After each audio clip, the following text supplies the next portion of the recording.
6 years of work having ended in defeat in their bid to host the 2023 Rugby World Cup. The IRFU chief executive Philip Browne said it was too soon to say whether Ireland would ever bid for the tournament again.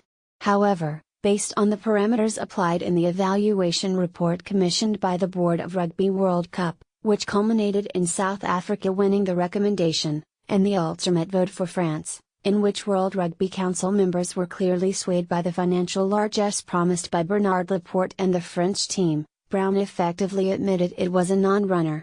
Yea, not under these parameters, admitted a patently disappointed Browne, a tad bitterly.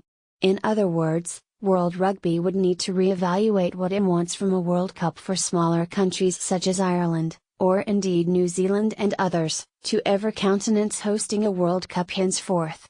World Rugby and RWC need to decide what sort of a tournament they want, said Browne. And, yes, of course there is the commercial imperative, but that shouldn't be everything. Why should we not run a tournament? We can run a tournament perfectly well, a world-class tournament, and we can produce significant revenues. We've shown that we can produce significant revenues for Rugby World Cup. But, listen, that's a question that really needs to be directed at World Rugby. We had a vision for the tournament, a lot of people liked our vision for the tournament, but it obviously didn't accord with RWC's vision. As to whether this experience, and the criteria which ultimately did for Ireland's bid, would dissuade him from Ireland ever bidding again, he said, really, it's much too soon to be thinking about that. What we need to do is regroup, sit down in the cold light of day in a week or two, a month or two, and just see exactly where we stand and if we could have done anything better.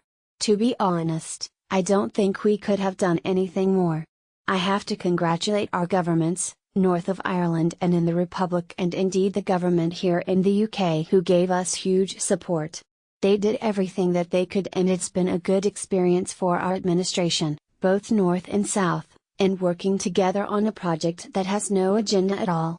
What particularly rankled with the Irish delegation was that they only received 8 votes, and given this almost certainly included England, North America, and 1 each from the USA and Canada, it therefore seems safe to presume that none of 3 votes from either Scotland, Wales or Italy came their way.